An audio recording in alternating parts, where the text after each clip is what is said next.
Halos 2 taon nang naguhulog ng kontribusyon ang masahistang sigla di sa SSS. Anya, magagamit niya rin ang mga naipon nitong kontribusyon balang araw. Pag mag-senior, huhugutin. O di ba, may aasaan na ano? Naging katuwang naman ni Tatay Danilo ang SSS sa loob ng 38 taong pagiging aktibong miyembro. Kalimitan niya itong nagagamit sa tuwing nabibitin sa sinasahod sa trabaho. Malimit kasi siyang kumuha ng salary loan. Yun nga lang, hindi ito agad nakakabayad kaya ang ending, mas lumaki pa ang babayaran niya dahil sa penalty. Well, during working, somehow yung mga calamity loan, kung mayroong mga ano, at saka eventually talaga pag nag-retire ka na, mayroon kang pension.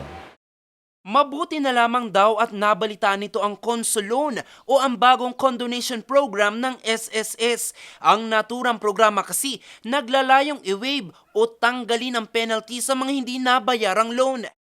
Mayroon namang loan condonation eh. So, you avail, principal lang babayaran mo, wala kang babayarang interest. Pag nakalimutan mo.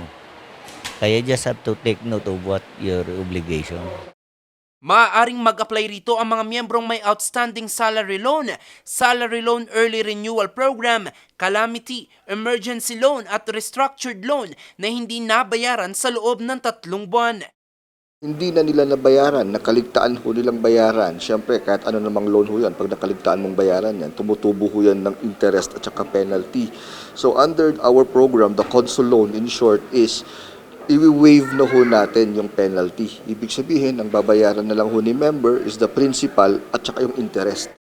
Sa ilalim ng naturang programa, maaaring mabayaran ng miyembro ang consolidated loan sa loob ng 30 araw matapos matanggap ang approval notice. Maaari rin nabayaran ang natitira pang balanse sa loob ng 60 buwan o 5 taon.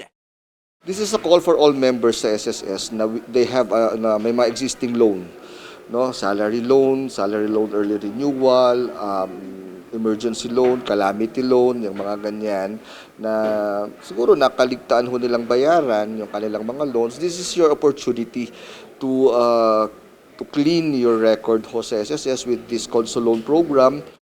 Sa mga nais mag-avail ng programa, maaaring bisitahin ang website ng SSS.